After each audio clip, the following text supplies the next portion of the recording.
Coming up on today's Next Fan Up podcast. If you're looking for a sounder to open the show, you could just cut out that part where you said the Patriots traded a second-round pick for Mohamed Sanu, because people like to laugh at that. Andy Reid is slimmed up. Have you seen him this offseason? He's like 20% mustache now. So are we still talking about announcing teams here? Who are these guys? We're 2 days away from cut down, 1 week away from kickoff. Here we go. Pod, taste the rainbow. That's how we start! Yeah, baby! 32 super fans. Where do the reports come from? Did you get an initial? One PodVader. That's football. Every angle of the NFL covered. All that kind of stuff, I get it. This, no question about it, is Next Fan Up. We will unleash hell here in December. Hello and welcome to Free Agent Edition of the Next Fan Up podcast. Hello, everybody. PodVader here. Cut down day coming up for NFL teams. Hopefully, we'll see no cuts from this podcast. If there are any cuts, they were self-imposed. They were not brought on by me, because we could use more superfans, quite honestly. If you'd like to be a superfan, nextfanup@gmail.com. It's the easiest way to get in touch with us. We'll add you to the roster. Why not? We record on Thursdays and probably Monday mornings, but who knows? We've got a lot of things to do and not a lot of time to get it done, because cut down day is on Saturday and the NFL kicks off its 2020 season a week from today. Crazy that I even said that. I got three super fans here with me today to help me run through a couple of news items heading into cut down day. Let me bring them in. And as always, I'm joined by our Eagles super fan, James. Hello, James. Hey, Pod. Hey, guys. Week before the season starts, however that's going to look. And opening night's going to be interesting because the Chiefs are determined to have some fans in the stand, mainly for ring ceremony purposes more so than a crowd. And we also have the guy who hopes his team finally takes first place in the AFC East. It's the Bills superfan, Robert. I think you meant to say is finally going to take first place in the AFC East. And yes, I'm here and I'm excited. 1 week till football. I don't think I can actually physically allow myself to say those words until it actually happens. It's only been 20 years. Yeah. No. Give or take. And the guy whose team has moved on from the state of California to now the state of Nevada. They live in Las Vegas. They are the Raiders. Monty, how are you? I think I'm going to have to boycott Thursday's game, not for any of the reasons you read about on your computer, but because I don't want to watch the Chiefs get rings and hang back. Oh, gross. I think we can all agree to that statement. That's no. I mean, I want to see them get rings. Andy Reid deserves this. Yay. Andy Reid is slimmed up. Have you seen him this offseason? No. He's skipping some cheeseburgers. 2020, man. 2020. Had an impact on everybody. Yeah, wasn't there the quarantine 15? Wasn't he ended up losing it, huh? That's impressive. He's like 20% mustache now. He's That's marked 243. All right. If you'd like to get in touch with the show, I already mentioned our email address, nextfanup@gmail.com. You can tweet us at NFU Podcast. You can also send us comments, suggestions, anything you want on Facebook, facebook.com/NFU Podcast. Guys, before we jump in and start talking about last week's power rankings, one more thing I want to talk about, and that's my involvement with the Pros with Joe's Charity Fantasy League. Don't ask me how I got invited to be a pro into this thing, but I am. And so if you want to co-manage a fantasy football team with me, my draft is scheduled for next Tuesday at 3 p.m. Eastern time.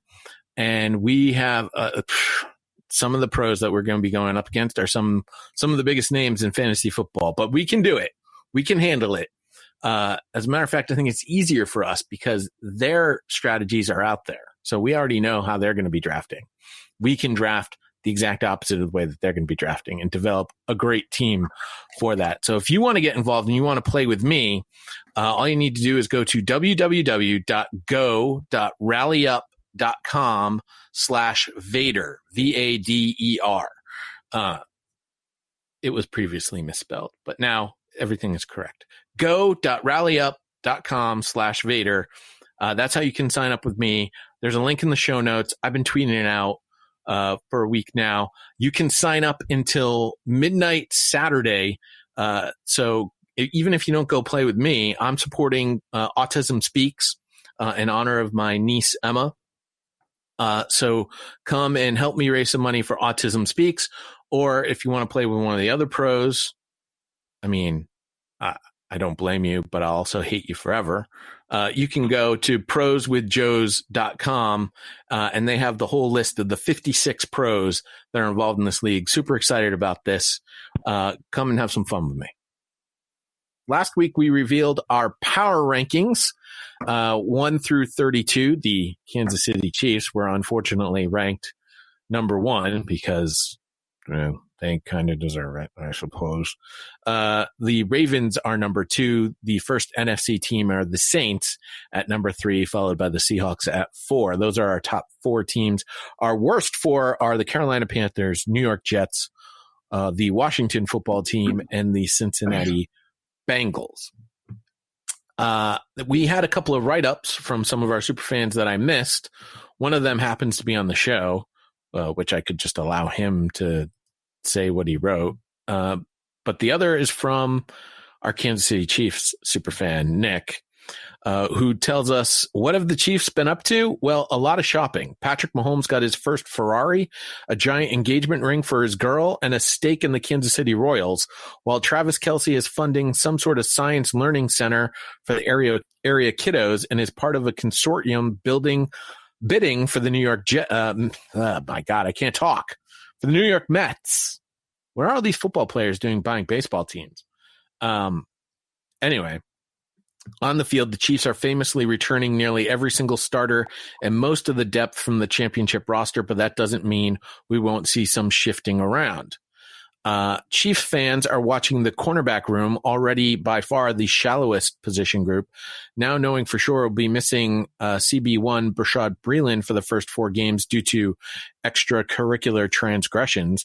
Behind him is just Charvarius Ward, who's solid but unspectacular, alongside 4th and 7th round rookies, a 6th rounder from last year, and a dude from the Giants who played almost exclusively special teams in New Jersey. Luckily, those 4 games are against the Texans, at Chargers, at Ravens, Patriots.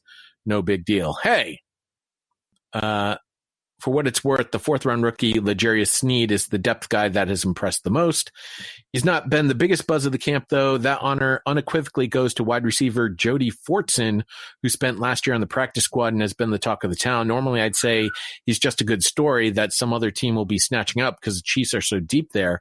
But at 6'6", 230, he'd be the Chiefs' tallest skill position player, and Andy Reid loves any new tool he can put into the toolbox. Keeping him around would give them someone else to share the red zone targets, which are currently pretty much all going to Kelce. Trickery with running backs or crazy Mahomes keepers. Prediction, Kansas City, 11 billion, rest of the league, 3.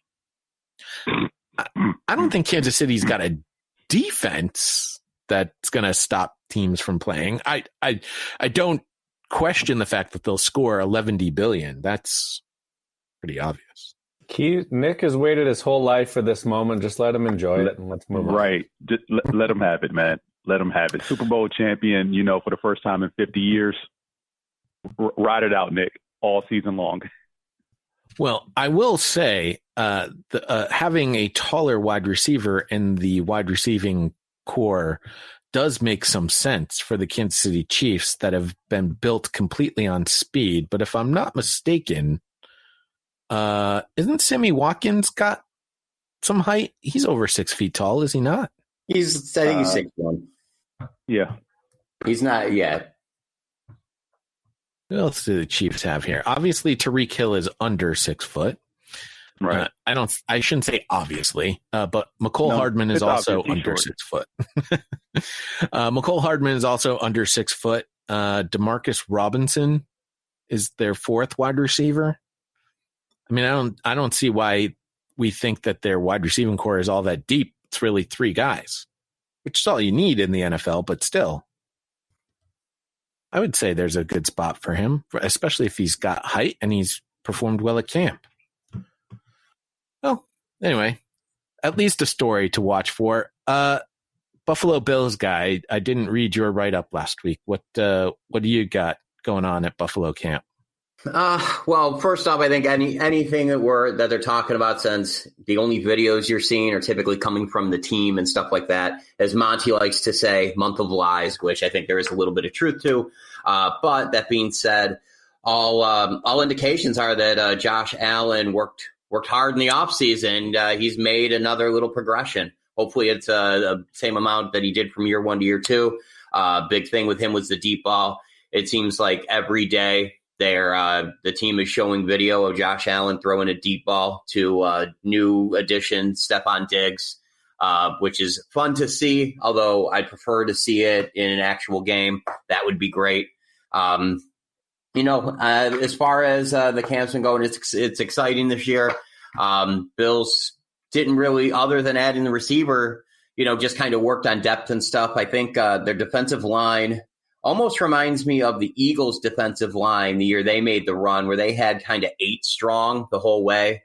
So they were just coming at you in waves, and you had trouble stopping that defensive line in the third and fourth quarter. I think the Bills' defensive line's kind of set up like that. With, there's not really, like, their starters are good. They'll have Hughes. They'll probably start Addison as well, but Trent Murphy right behind him, and the second round pick, Epinesa, I think is a great backup for. You got the 1-star Ed Oliver, and then you got a couple other good rushing defensive tackles as well. So I think that's going to be the one spot on the defense where they improve. Other than that, we didn't really mess with anything on the defense. Everybody stayed on the offense. We are replacing a replacement level wide receiver in our starting lineup in Isaiah McKenzie with Stephon Diggs, who is one of the top 2 or 3 as far as route running is concerned, gets a lot of separation. So I'm excited to see how that works. That seems to be going well in camp so far. So last year, I thought the Bills could be okay. I predicted, I think 8-8 to 9-7, and they were on the higher end of that. I'm optimistic. I think the playoffs aren't a sure thing, but I think they're as close to a sure thing as they've been in Buffalo in the past 2 decades. So, for once, it feels pretty good.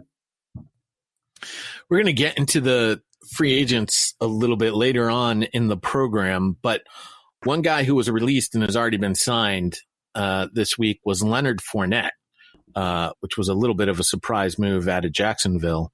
Although not that surprising if you sort of look at the way that they've been reconstructing their team and getting rid of all of those old veterans that were literally one game away from a Super Bowl that, depending on what team you rooted for, the Patriots stole away from them.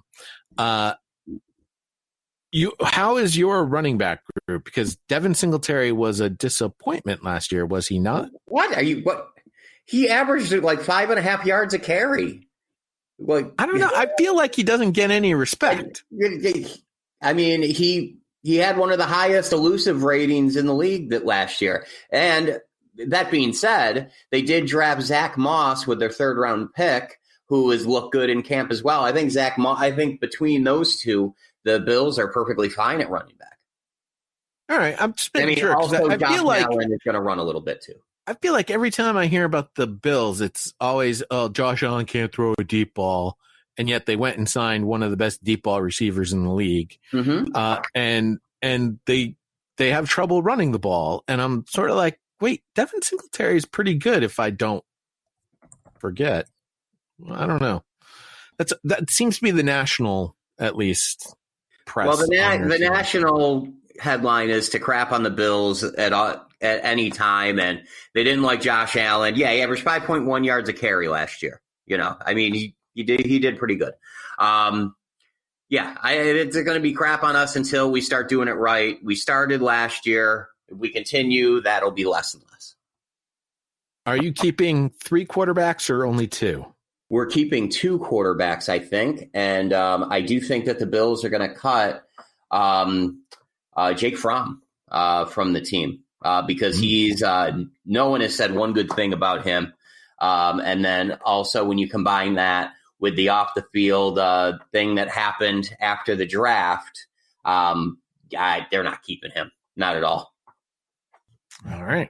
if you haven't heard our power rankings, I suggest you go back and check them out. Anywhere great podcasts are heard, our archives are available. We did that just last week.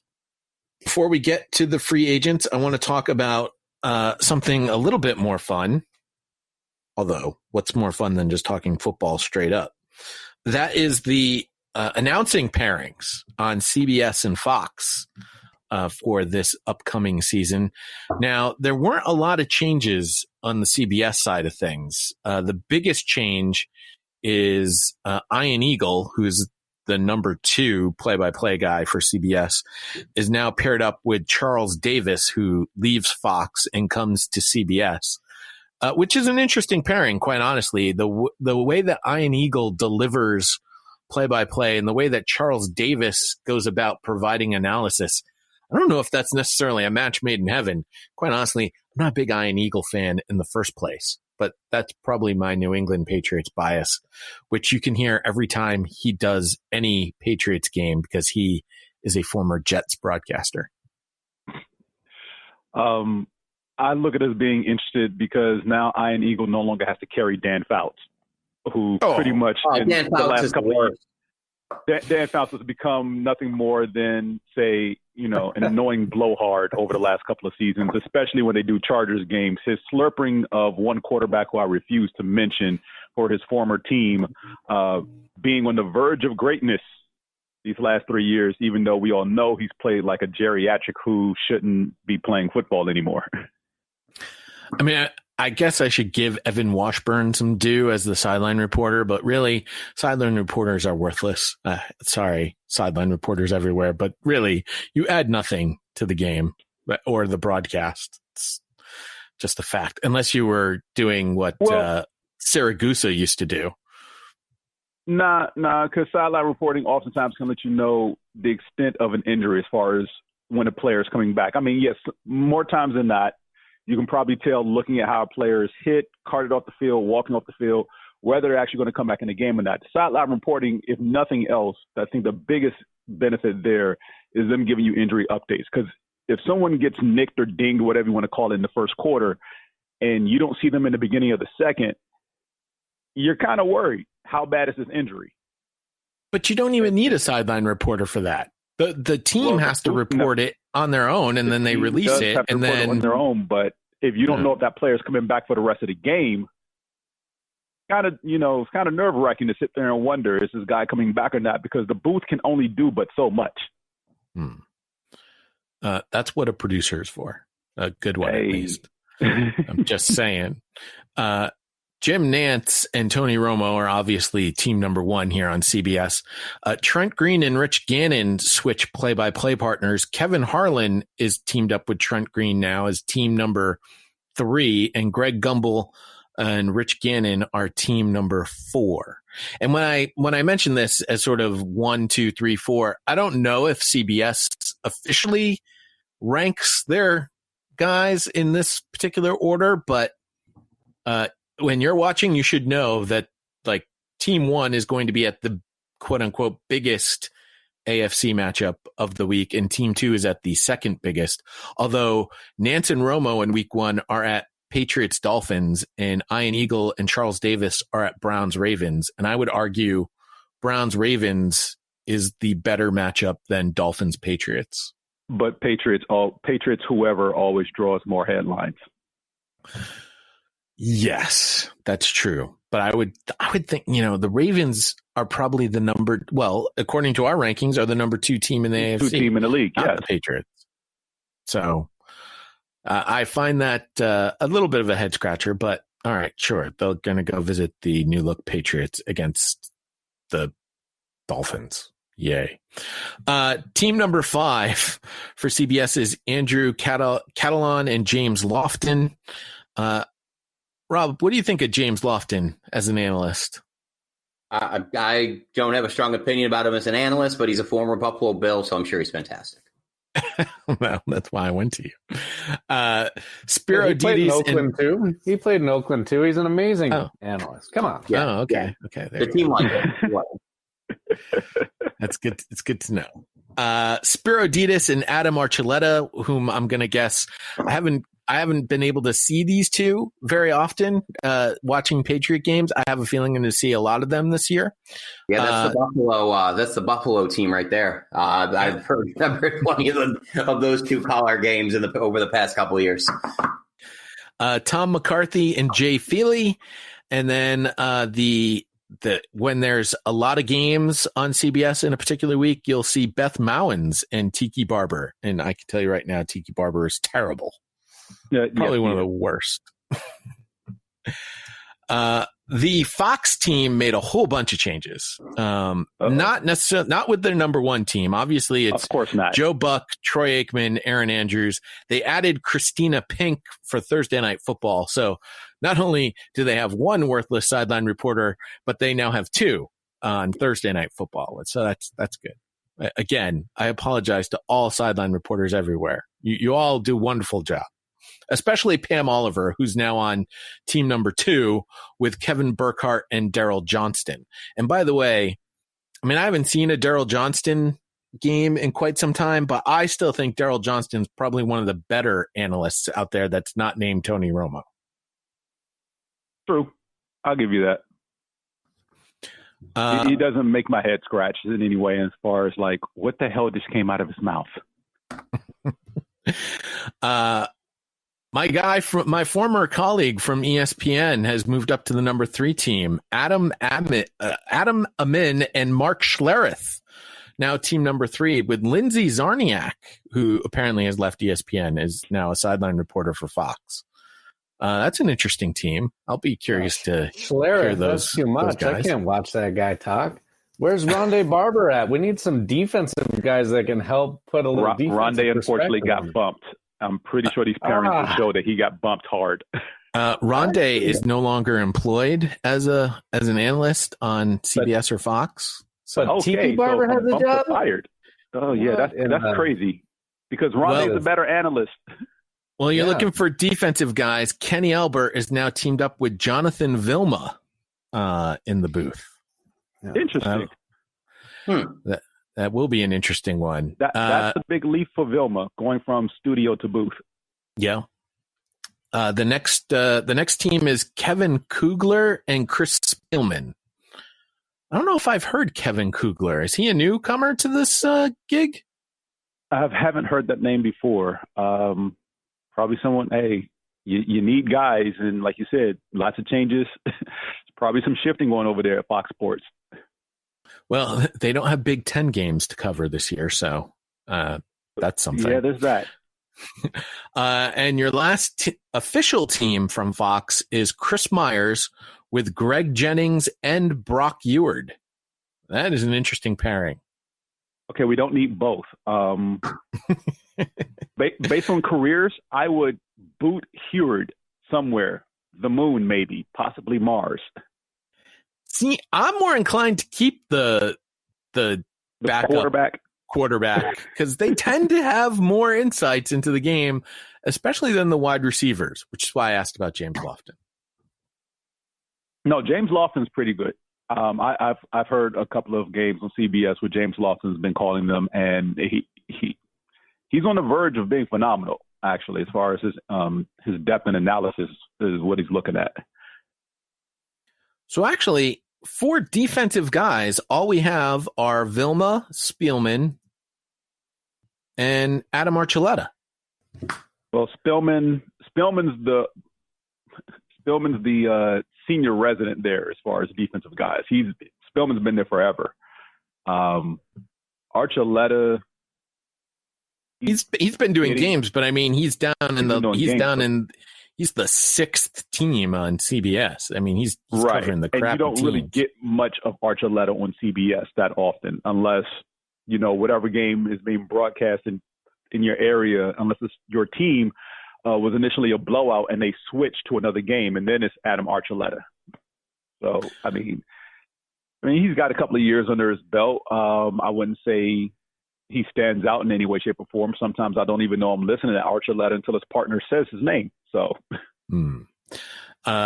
Fox has listed additional play-by-play voices as Dick Stockton, Tim Brando, Joe Davis, and Brandon Gaudin. Gaudin, of course, is the voice you hear on the Madden video game. along with Charles Davis. Stockton anymore? Oh my gosh. Yeah, Dick Stockton will only be on call. What's Johnson doing? Stockton is up in the age. He's in that at-risk category because of his age. So I will say that probably plays into some of these pairings.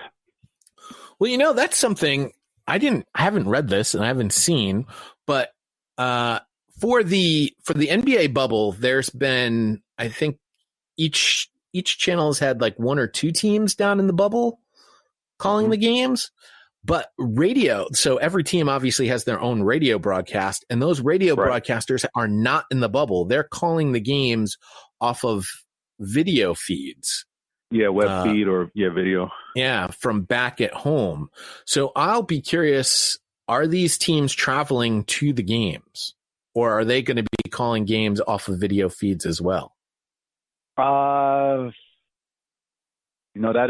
is a very good pondering right there. I haven't seen anything to suggest otherwise. I mean, we readily assume that we know everybody who's supposed to be on the field will be in the stadium, obviously. Probably limiting some of those exposures to like entourages and media personnel on the field as needed. Obviously, the sideline reporters will be there. I don't see why Fox has a sideline reporter for every team, by the way. Not only do they have a sideline reporter for every team, they've got two at Thursday Night Football, and then they have three other additional sideline reporters they can go to, and Sarah Walsh, Megan Olivai, and Sarah Kustok. Again, I apologize for messing up your names, ladies, but I also don't see a lot of value in your position that you have. Sorry. Look, if they're going to be there, the booth guys will probably be there too. I mean, think about what you see in the booth anyway, anywhere from 10 to maybe 15 people tops in a booth, not counting whatever guest swings through. So the booth is fairly big at, most stadiums, where they could limit that number down to possibly 8 and get the job done, considering who stays in the truck and who's actually in the booth. I mean, I wonder if local radio is going to games. I'll bet you local radio is not even going to games. It's going to be an interesting season. Additional analysts for Fox: Brady Quinn, Matt Millen, Robert Smith. Those are all college guys. They're all from their college broadcasts. Mm-hmm. Pod, I have some breaking news reporter news that just came out. Nice. To reduce 75-year-old Al Michaels' travel from his Los Angeles home, NBC says Mike Tirico will be calling at least 3 of NBC's regular season NFL games, including Packers at Saints in Week 3. Ooh, that's very interesting. Well, Al Michaels, another broadcaster in the at-risk category due to age. Mm-hmm. Well, and that does make it clear that at least on the television side, these teams are going to be traveling to these stadiums. Yep. Yes. Very interesting. Well, there you go. Those will be the voices that you hear on Sundays and maybe Saturdays. We'll see if that ends up happening at all. Let's get to Saturday and Cutdown Day. And there's really not. I mean, you've probably seen some of the reports this week already. Teams are starting to make moves to set their rosters, get their rosters ready for the 53-man. They have to get down to an official 53-man roster, and then they have the expanded practice squad. How many players are on the practice squad this season? Do we know? Does anybody know that off the top of their head? It used to be 7. I think they expanded it to either 9 or 11. Well, we're about to find out. A simple Google search saves that. 16 players will now be on the practice squad, and veterans can also be put on the practice squad this season now as well. It's not gotta save some spots. Yeah, it's not you can only be in the league for 2 seasons, or you can never have started an NFL game, or whatever the rule used to be. Basically anyone can be put on the practice squad at this point moving forward. That said, understanding if you're put on the practice squad, you are available to be picked up by another team off of the practice squad. And the only way that you can stop the other team from signing the player off of your practice squad is if you sign them to the 53-man roster. 4 p.m. Saturday, so very important. So Saturday, cut down day on Saturday will be very interesting to see. I know, for instance, with the Patriots, if you include the size of the practice squad, they're really only cutting 11 players. And I have a feeling that's going to be the case for many of these teams out there, depending on however many people they had in training camp. It's not actually going to be that many players available as free agents to add to the free agent pool. That said, the free agent pool already has some pretty decent sized name players available. And I'd like to go through position by position to see if there are some people that are currently unemployed that perhaps should have a job and maybe even create the all free agent team. What do you say, guys? You ready for this fun experiment? Sure. Oh, listen to the enthusiasm. I love it. Mm-hmm. All right. At quarterback, there's nobody. To put it lightly, I would say of the names that are available for free agent quarterbacks, your biggest names are Blake Bortles, Deshaun Kaiser, maybe Drew Stanton, who's 36 now. And I don't really see a heck of a lot left. Kyle Lauletta was just signed. He was just signed, yeah. So he's no longer available. Not that he's a big acquisition. No, he's not. I would actually sign JT Barrett if I had a roster slot available. Oh, really? That's an interesting one. What do you like about JT? There's potential that hasn't been tapped into yet. And, I mean, he really hasn't played an NFL snap to my knowledge. He's only 25. So, I mean, still something to tap into there. A system that you can find to fit him into, or at least design one around his talents.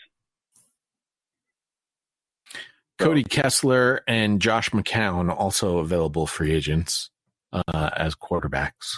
You know, there's this team up north that plays in a dome, cold weather city, that used to have Cody Kessler, and for some strange reason, just let him go.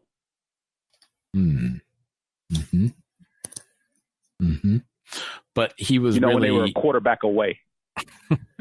he was really a practice squatter in New England all last season. He wasn't really a member of the roster. And he was not part of the competition in the offseason. Oh, no. For the quarterback spot. So are we still talking about announcing teams here? Who are these guys? Let's move on. That's well done, Monty. That is well done. The only other free agent quarterback who's not officially listed on this list, and I will just mention him because he deserves a mention, and that's Colin Kaepernick. However, I will continue to stay. The man has been out of the league for 4 years now. And I don't think it matters. I don't think he could play as a starting quarterback. I don't think it's this time away that is going to be a factor in him not getting signed. There are other issues that we all know about as far as why he won't be signed. At the running back position, Leonard Fournette was cut by the Jacksonville Jaguars, but then was signed by the Tampa Bay Buccaneers, who now have a very loaded running back room. It's an interesting signing, I think, for Tampa Bay, considering that they did just pick up LaShawn McCoy. I feel like it was just a few days ago. Am I wrong on that? It doesn't seem like it was within the last week. Yes. So now you're looking at a running back room for Tampa Bay: Leonard Fournette, LaShawn McCoy, Ronald Jones, Keyshawn Vaughn, whom they drafted in the third round, Dari Ogunbowale, whom shown some flashes, and then a seventh round draft pick in Raymond Calais. Obviously, they're not keeping all those guys. No. The question will be, does LaShawn McCoy stay with the team?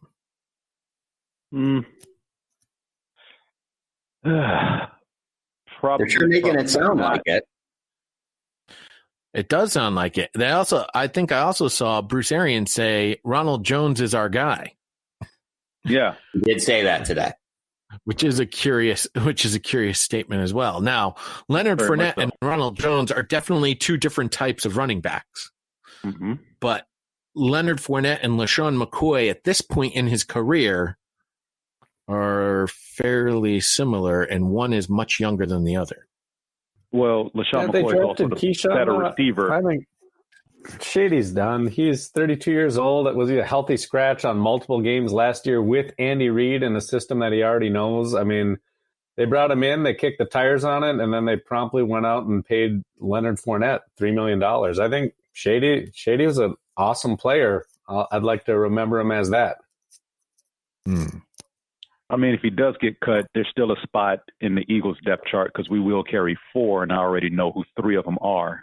And the last spot is going to be one of the guys trying to stay off the practice squad or some veteran they're going to bring in. And, you know, there's always a nice little spot right there in the running back room for McCoy, you know, especially with Deuce Staley at the head as the running backs coach. There is another big name who's been available as a free agent for quite some time, and Devontae Freeman, whom I'm surprised hasn't been picked up by one of these running back needy teams. This is a money issue because Freeman, the last contract Freeman signed at the time made him one of the highest paid running backs in the league. I think it put him either second or third, not necessarily number one. And that was by annual average, not total. And he still wants that money for whatever reason. He believes he's worth it.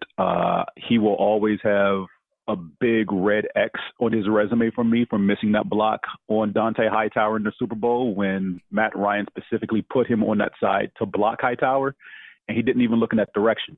So a solid runner, but that's about all Freeman is. You can get him in space, probably do a little quick screen pass. His speed is probably still there, but he had lower leg injuries last year that pretty much shortened his season. But you do not want him in there to pick up a blitz, to block, to chip, or anything because he's a liability when it comes to blocking.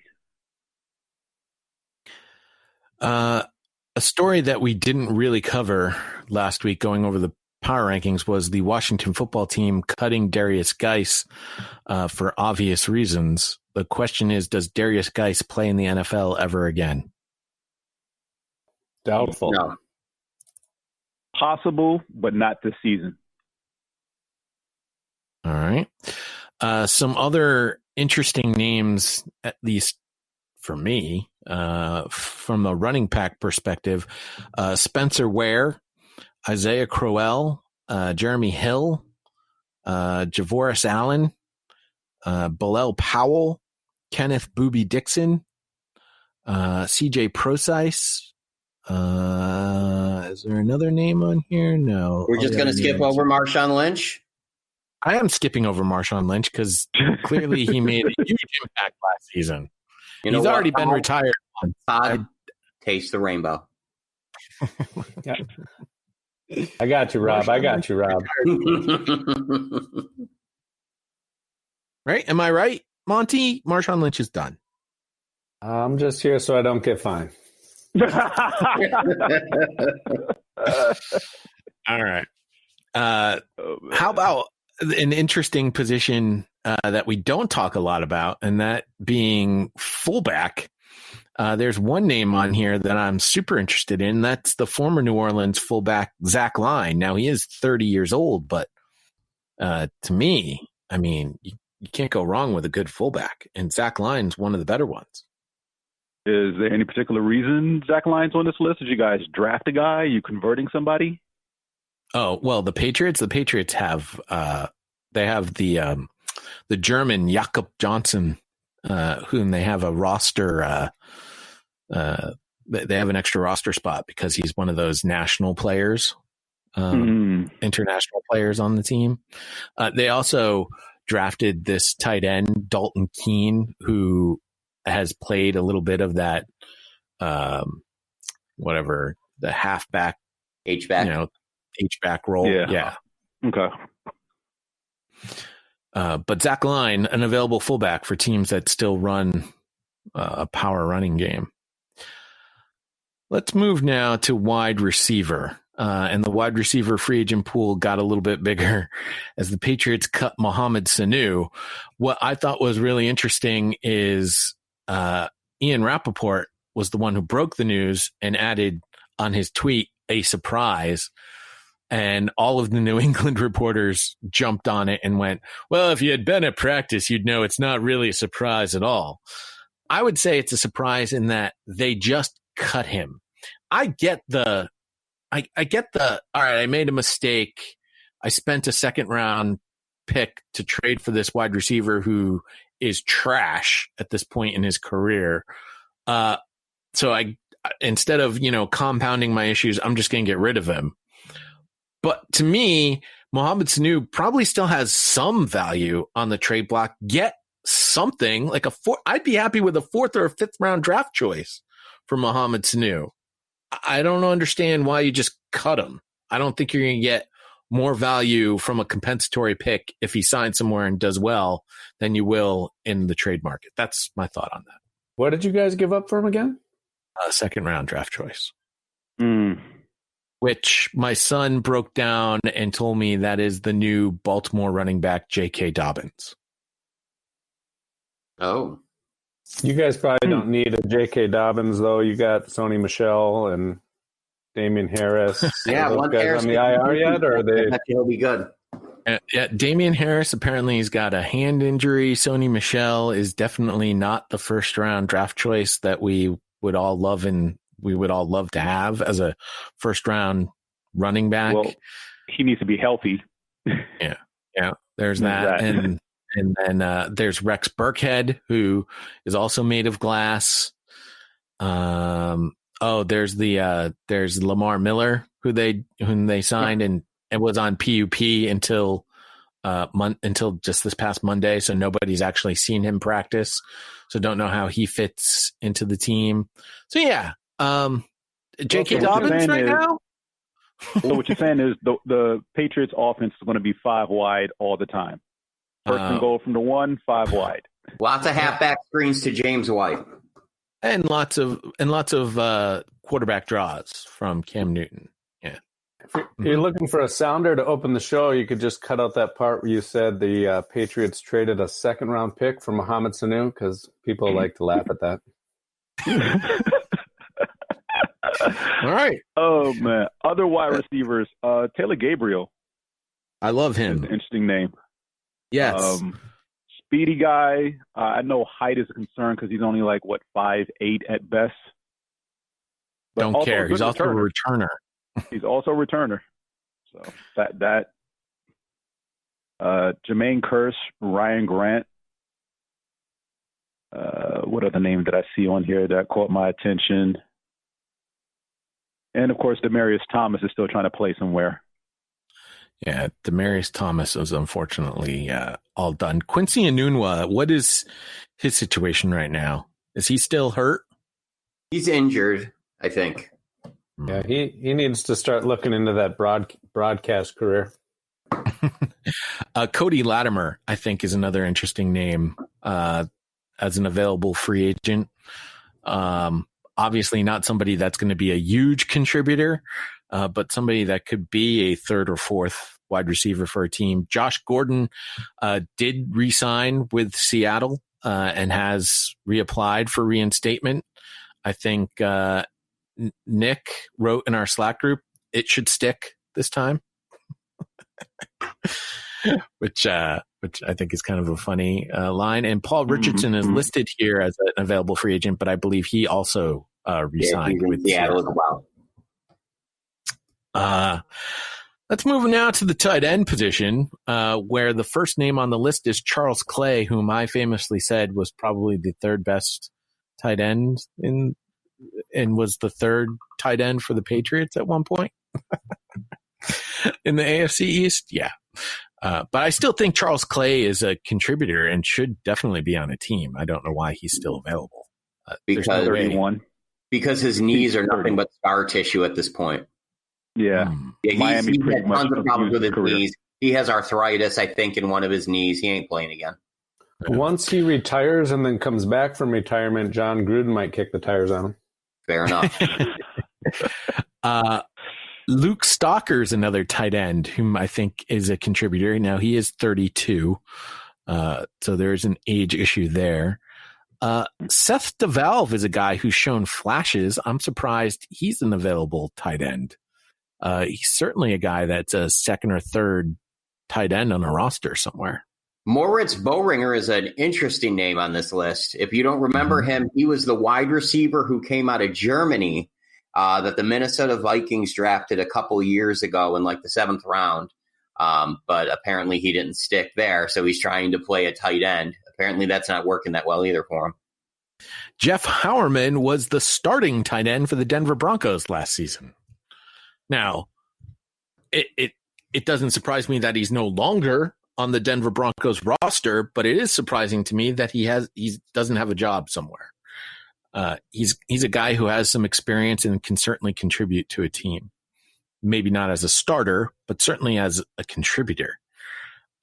Lance Kendricks is up there in age at 32. Is another name. What does that mean? It's another name. I guess it's the best way to put it. He's another name. Ed Dixon. Wait, is this right? 33. Ben Watson retired? Seriously? Oh, yes, Ben. Yeah, he retired once. He retired once and then tried to come back after he took some performance enhancers to enhance his performance and not. Hey. Yeah. Just because you take the deer antler stuff and you rub it on the skin topically, that doesn't mean anything. That you can't. That doesn't mean nothing. That's for hunting purposes only. That's not for enhancement. Right. What I really find interesting here is the guy who hosted the Challenge, MTV's The Challenge reunion show, Vernon Davis, has decided that he is retired. And I guess he's going to be hosting more Challenge reunion shows. Yeah, considering what was going on as far as Washington's training room, hey, he was just a long list of guys pretty much on that injured list most of the last 2 seasons. He had a phenomenal week 1 against Philadelphia and then barely played after that. Let's move now to the offensive tackle position. Ladrian Waddle, Robert, how did he do for you guys last season? He did nothing for us because he what did he do injury-wise? I think he ruptured his Achilles during OTAs, and now the only residuals from that is his wife talking to Bills fans on Twitter. Oh, that's good. Yeah. Ladrian Waddle actually was with the Patriots and performed admirably as a backup. It ended up getting him a decent contract with the Cowboys, and then he somehow ended up in Buffalo. But Ladrian Waddle's a guy that I think deserves a job in the NFL, but a lot depends on how his recovery from an Achilles injury is going along. Cordy Glenn. Yeah. How is Cordy Glenn available? He got people mad at him in Cincy. I think he's a big boy. If I were him, if it's not working to tackle, kick him inside. Play. When he came out of college at Georgia, there was talk of him moving inside to guard, and he stayed at tackle. He played reasonably well for the Bills, but kick him into guard now if he's lost a little whatever speed he had left, and make a couple bucks.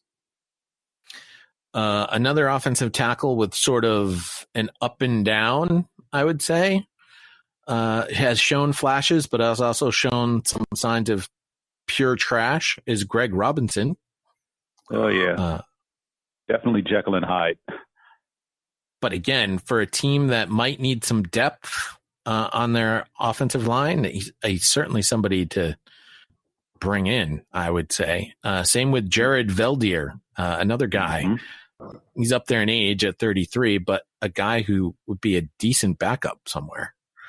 Ben Ijala, I can't even say his last name. Sorry, Ben. Ijolana, formerly of Jacksonville. Another guy who I think probably could play as a good backup somewhere. Marshall Newhouse. There are 3 tackles from Jacksonville on this list. I need to know what's going on with their offensive line, that they have 3 guys on this list who played for them last year, or at least who were rostered for them last year. Well, let's go look at the Jacksonville Jaguars depth chart. I mean, other than the tanking for Trevor, but they're often still got to keep whoever's throwing the ball upright. Well, their offensive line not running it currently looks like Cam Robinson and Jawan Taylor at the tackle positions, with Ryan Pope and Blake Hance backing them up. They have an undrafted free agent in Austin Pleasance, and they have another guy from Buffalo and Garrett McGinn, whom I'm going to guess even Robert doesn't even know who that is. Nope. There you go. The strength of the Jacksonville offensive line is certainly their guards and center, Andrew Norwell, Brandon Linder, and AJ Kane. Yeah. That's a strong threesome right there, but they're certainly weak on the outside. So, edge rush. Yeah. So Minshew should be riding the bike as we speak. Donald Penn, does he still have anything in the tank at age 37? I don't think he had much in the tank at age 35, Pod. All right. Your guards that are available: Jamon Brown, formerly of Atlanta, is a good name to look at if you're looking for some depth. Josh Klein is available. He's up there in age at 30, but still think he's a valuable piece. And I happen to know a team that doesn't have a lot of depth on their offensive line that he used to play for. Wouldn't be mad there. Larry Warford is available, but he opted out this season. So if you sign him, he's not playing for you this year. And maybe Kevin Pamphile. That is also a name. Nah. Maybe. No. Kyle Long hasn't retired. That's right. Did I miss Kyle Long? Oh, I did. Yes. You did miss Kyle Long. Kyle Long's another potential guard to take a look at.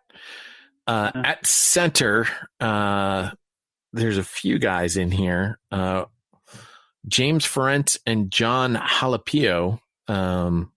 I like those two guys, especially because I know one of them used to play for New England and did okay at the center position when called upon as the third answer at the spot. Ryan Khalil is probably at 35 is probably why he's still out there and available. And Justin Britt used to play for Seattle, and that's probably why he's still available. Sorry. I can tell you guys are really into this conversation. I mean, it's puzzling in some cases. In others, it's like, they're just moving on. So some of these guys, and offensive line is probably the one position that baffles me, because in one moment it's, you want the most athletic guy, but then later on it's, we want the most experienced guy, and you can never have enough experience. I mean, this is a position where guys pretty much play through their mid-30s to late 30s, and you still want them, especially if you can shift them inside and play, like you said, play guard or center, because their knowledge of the game is so deep that there's not much to teach them anymore. They know pretty much all there is to know, and they've seen everything you can throw at them. That's somewhat invaluable, but if they can't move, then I understand. All right. So you guys were asking for defensive analysts in the booth. What do you think about these potential edge rushers? Let's start with Jadaveon Clowney. Is he ready for the booth, or is he ready for a team? He just needs to take a pay cut. What is the deal with that guy? Yeah, he turned down big money for Cleveland, apparently. Big money. Yeah. He needs to reevaluate his asking price. Because, and here's the thing. So the impact he had for the Seahawks last year really didn't show up stat-wise. Like, if you're looking for a guy to get you upwards of 15 to 20 sacks a season, he's not that guy. But if you want a guy who's going to lock down the edge and keep everything contained so nothing gets outside of him, and occasionally make plays to turn the tide of a game, tackle for loss, strip fumble, getting the quarterback on third down or chasing him out the pocket out of bounds or something like that, then he's your guy. And I don't know, outside of his price tag, being the biggest issue here, I think that is a secondary issue, is that people want the numbers, and they're matching up the numbers with his price tag. And yeah, obviously the two don't match, but this is where the stats lie. Because, Seattle's front line did wreak havoc, mostly because teams had to shift the protections to his side to stop him from, getting back there and causing disruptions. It allowed some of the other guys to step up and make plays. But, drawing a double team is just not good enough anymore. Well, I hear Seattle is still looking for a pass rusher, and obviously they couldn't come to terms with Jadaveon Clowney. Why did they also let Ezekiel Ansah go? Or maybe I have no idea. Or maybe that's the answer. Maybe if they're still looking for an edge rusher and they let Ezekiel Ansah go, there's a reason why Ezekiel Ansah is still an available free agent. The only other thing I'd say, too, is, we've all heard that you don't let good players walk. Well, this is the second team that has gotten rid of Jadaveon Clowney. Nobody's signing him for what he wants. Maybe he's not as good as he thinks he is, and we just remember his name because he was a top draft pick, and we all remember that college play where he knocked off the guy's helmet. Maybe he's just not that good. That is very much, I think, the truth, Monty. If he was a little bit older, like closer to retirement age, he could go join the retirement home in Tampa Bay with all those guys, Shady McCoy and Gronk. And Well, I think the other thing, too, you talk about he's got to reevaluate his price tag. And I'm not saying everybody should do a Cam Newton, but look at what Cam Newton's contract is this season and understand that it's for 1 year. It really is a 1 year prove it contract, because if he does go out there and lights up things, and he's not going to, he's going to get himself a giant contract next season as a top flight superstar quarterback in the NFL. If Jadaveon Clowney did the same thing, did a prove it type year this season, he's only 27. He can get another giant contract with some team next year. Maybe he's got maybe he has a bad agent. He's giving him bad advice. That's possible. Devontae Freeman just recently, I think within the past couple of weeks, fired his agent and got a new one. So those things are definitely out there.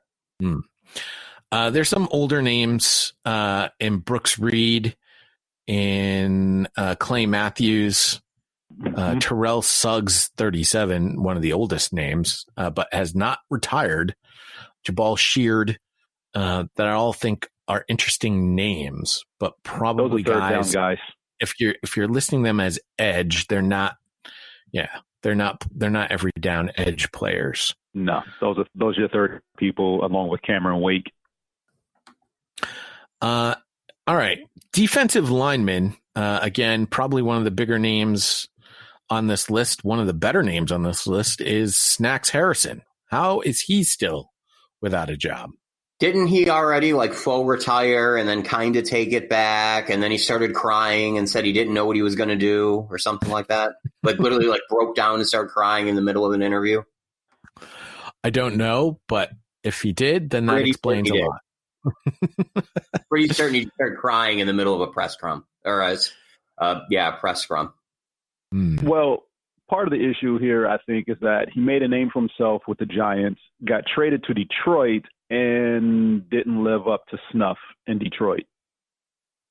And that is probably eye-popping aside from his age.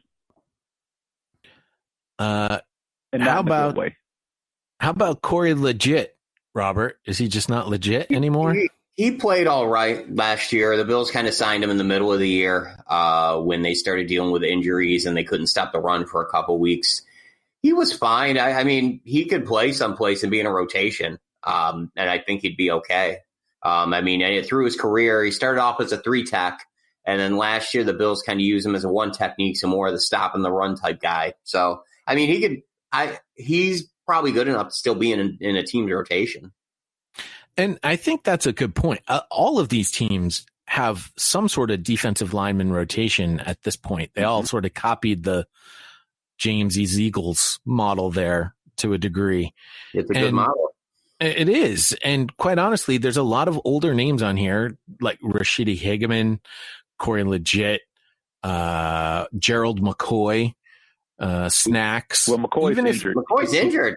Oh, is he? Yeah, McCoy's injured. Yeah, he was a roster. He was a injury cut because what was it? His tricep, his quad. Sorry. Yeah, he popped his quad in practice, so they did an injury release. That's right. Marcel Darius, Brandon Mabane, Darius Kilgo. I mean, all of these are guys that I think you can put in a rotation and can all contribute quite well in that rotation. They may not be every down guys, but what defensive linemen are every down guys if they're not named Aaron Donald? Even Aaron Donald's not an every down guy. I mean, he probably plays more snaps than any other defensive lineman in the league, but you're talking about somewhere between 88 to maybe 92% of his team's defensive snaps that he's on the field for.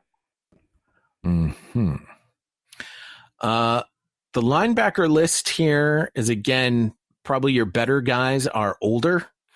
But again, if you're looking for them for one or two downs a series, a Jake Ryan can contribute on special teams still at 28. Ray Armstrong, again, probably not a starter, but a guy who can certainly contribute on special teams and go in on a rotation. I would love to bring back Najee Good. Yeah, there's Najee Good sitting out there. Preston Brown is another nice name, and at 27. Darren Lee is an interesting one. Apparently, he's just not sticking. Bill brought him in for a tryout last week, but nothing came of it. And the Bills are having they're concerned about their linebacker depth, so that tells you how it went. Vontaze Burfict, is he banned for life yet? I don't know. Monty, is he? I mean, he fits in with that, silver and black defensive attitude of a bygone era. Yeah, I think he is one tackle away from a lifetime ban. I mean, if he couldn't find a spot on the depth chart with his old defensive coordinator, Paul Gunther, I think he may as well be done. Monte Teo, Nigel Bradham, Alec Ogletree, Paul Werlow. Mark Barron just got signed by the Broncos, I believe. Yes, he did. Michael Kendricks, I believe, is still waiting to find out about his insider trading. And Wesley Woodyard is 34 years old.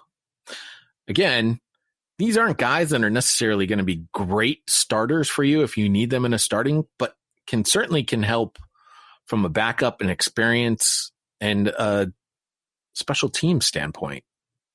Isn't Ogletree pretty good? I thought the Giants traded for him or signed him to a pretty nice contract. That's kind of a surprising guy to still be floating out there and not be able to find a home. Yeah.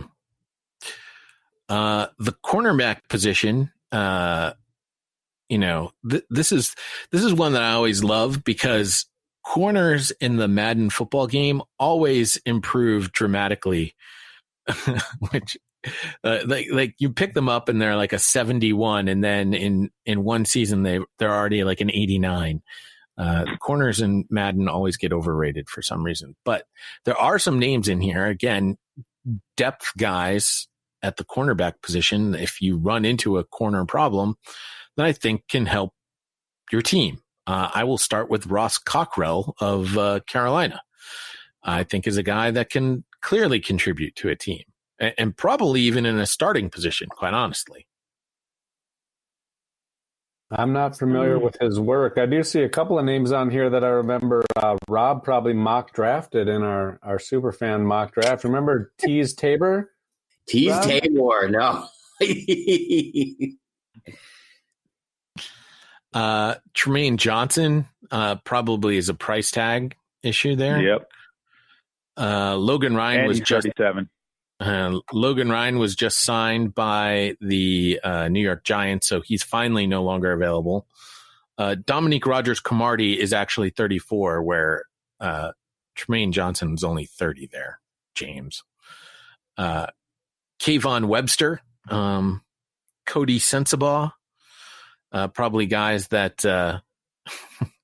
that Neil is happy are no longer playing defense for the Washington football team.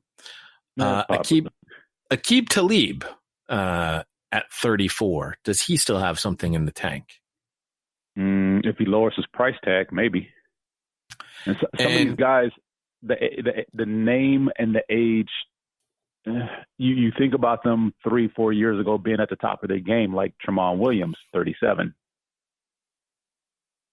And didn't our beloved Kansas City Chiefs mention that they've got a cornerback problem, and Maurice Claiborne is still out there? Perhaps a guy that they may want to revisit with. Mm-hmm. Brandon Carr and B.W. Webb also solid guys as well, but both 30 and up. This is this next position is the one that I'm always surprised that these names are out there. And we'll start with Earl Thomas, who was jettisoned from the Baltimore Ravens for his lack of being a teammate, I guess. But I mean, Earl Thomas can play. Yeah. Well, let's look at it this way. One team I know he's not going to sign with, thank goodness, is Dallas, because they don't have the cap room. The good news for Earl Thomas is I think it's just a matter of time. I think after Saturday, somebody's going to bring him in. Whether that's Saturday after 4 p.m. or sometime Sunday, but somebody's going to bring him in. Also a former Raven, Tony Jefferson is available. He had a couple. Earl Thomas come in to replace Tony Jefferson, and now they're both on the block. Baltimore's just got a solid depth, I guess. They got a good D. Yeah, it's certainly interesting. There were some other names. Jaleel Aday is available. There's a name that jumps out to me on this, and I'm certain he's not playing for the same reasons that Mr. Kaepernick isn't playing. But Eric Reed in Carolina, I would argue, is a much worse case for him not playing, because he was an elite level, top 10 safety not too long ago, and he had a pretty solid year in Carolina last year. I would agree. Absolutely. Yeah. And it's totally the Colin Kaepernick situation with Eric Reed. Same thing. I don't think I see another name on the safety list. Rashad Jones. He's 32, so it's probably the ghost of Rashad Jones, but he was good at one point. You didn't want to take a shot at Obi Melifonwu? I thought you'd twist the knife there a little bit. Oh, Obi. Dare you, Monty. It wasn't good. It wasn't good for you. It wasn't good for me. Antoine Bethea is a solid name, but he's 36. But he'd be good in rotation. He did get a lot of tackles last year. I remember that. I had him on one of my fantasy football teams. Just for fun, we don't normally spend a lot of time on kickers, but I feel like there are teams without kickers that some of these names make a lot of sense for. Now, a couple of these names just got signed. Stephen Gostkowski signed with the Tennessee Titans, and Ryan Suckup signed with the Tampa Bay Buccaneers, who still have Matt Gay, who's a much younger kicker than Ryan Suckup. So that's an interesting situation. The other thing to watch, I can tell you from a New England perspective, is Nick Folk is beating out Justin Rowasser, the kid that they drafted. So there's probably going to be another kicker available coming from New England after Saturday. Gosh. Just go with Nick Vogel, get it over with. Did Hauschka re-sign with someone, Robert? No, he has not re-signed with anybody yet. Bills cut him recently because they drafted a kicker in the 6th round, and they did not want to pay Hausch any more money. Oh, there you go. I like that. What about a hats off to Adam Vinatieri? Is that true? That dude is 47 years old and he played in the NFL the last couple of years? That is He played insane. last year, didn't he? He did. I mean, if you want to call what he did kicking last year, he did. Yeah, I remember he was debating whether or not to quit like in the middle of the year, like Vontae Davis style. Yeah, he probably could have. Yeah, Vinatieri definitely struggled last year. I don't think he ends up on another team. If anything, he signs a one-day contract with the Patriots, but even that would be silly because the majority of his career was with the Colts. Struggle. He is 46. I think he's living his best life. Oh, my God. I can't believe that guy's still in the league. That is insane to me. We have Kai Forbath and Aldrich Rosas and Chandler Cantanazaro, the ice cream man. Yeah, I mean, you can kick the tires on him for like a couple of weeks as a stopgap if something happens to your number one kicker, but I wouldn't keep them long term. Wait, Cantanazaro wasn't the ice cream man, was he? That was the Raiders kicker. Neil kept calling him the ice cream man. Giovanni something or other. Oh, yeah, that guy. That guy. Giovanni. That guy. I'm gonna find it. Ice cream kicker. It's like Trek something. I don't know. Tavecchio. I want to say Tavecchio. Yeah. Well, someone will tell us.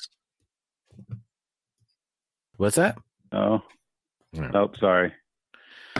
Someone will let us know via email or Twitter. We're talking about kickers. Can we talk about punters? Marquette King is still tweeting. Like, you can't believe he doesn't have a job. He's not even listed on this available free agents. He's got so much swagger, though. Well, he doesn't. That coach out there doesn't like swagger from his special teams players. I don't know anything about long snapping, but there is a pretty Tabor decent list of Pepper, long man. snappers.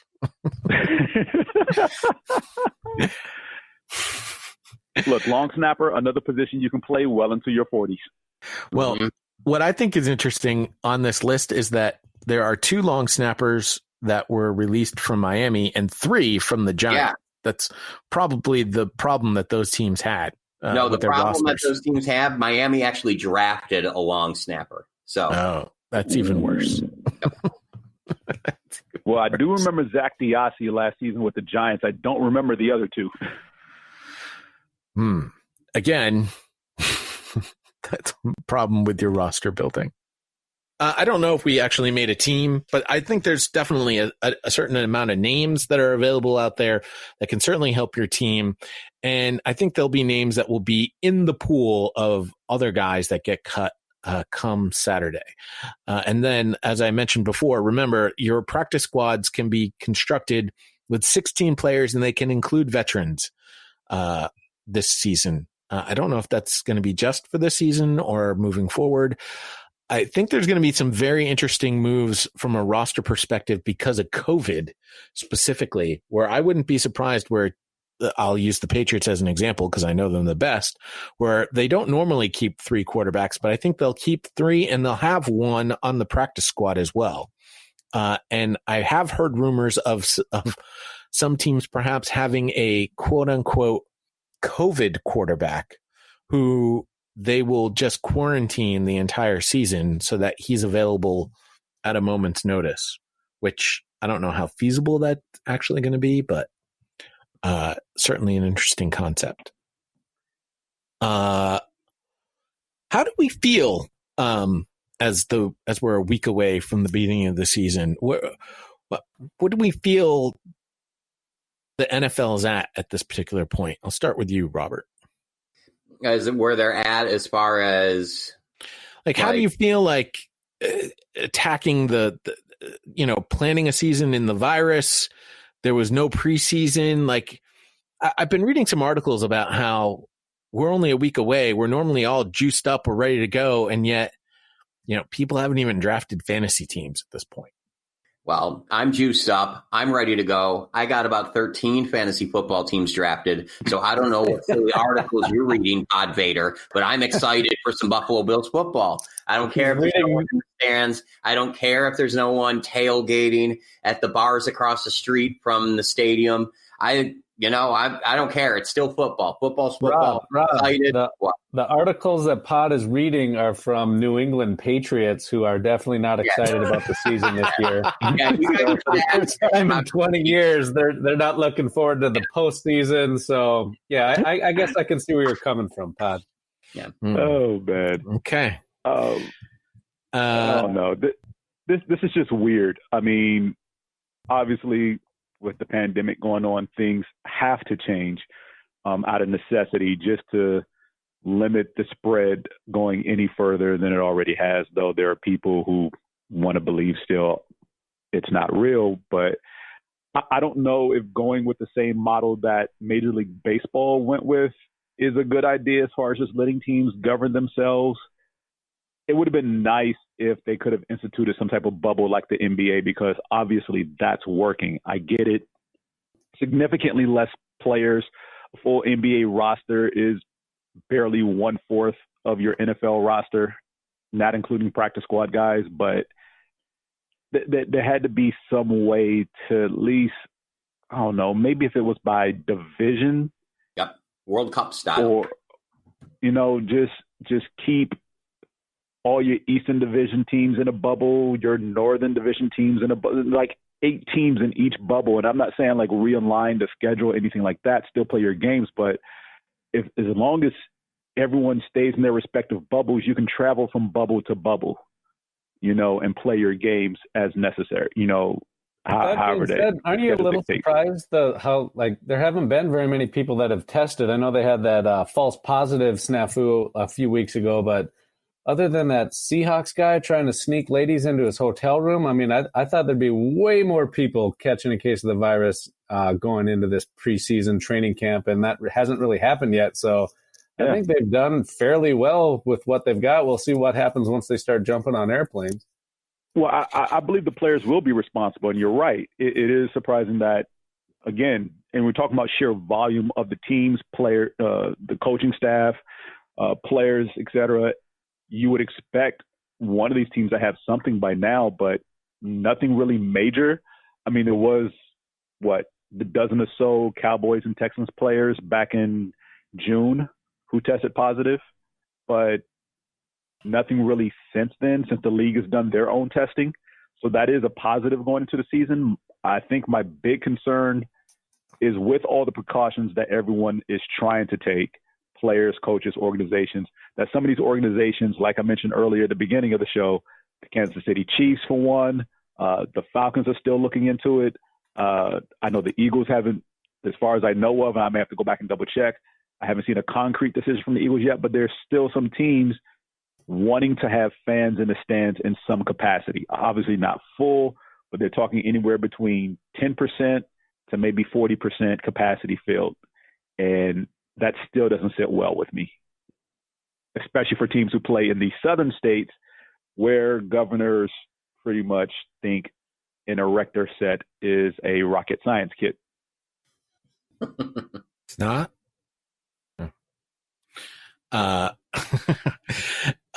Broadcast money starting to come in as Monty has played the game of telephone here with me, and a report coming from Nick that the Red Zone is now available on YouTube TV. So there is the NFL is going to try and make up some of that money that they're going to be losing from not having fans in the stands. And even when they do get fans, it's not going to be full capacity. So that we know that billionaires don't like not making money.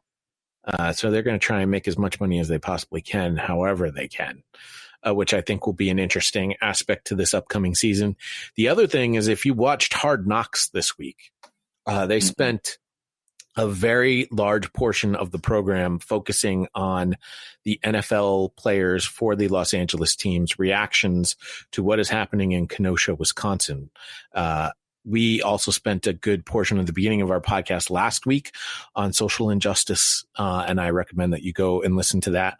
I have a feeling we'll have another full podcast dedicated to that particular topic here very soon.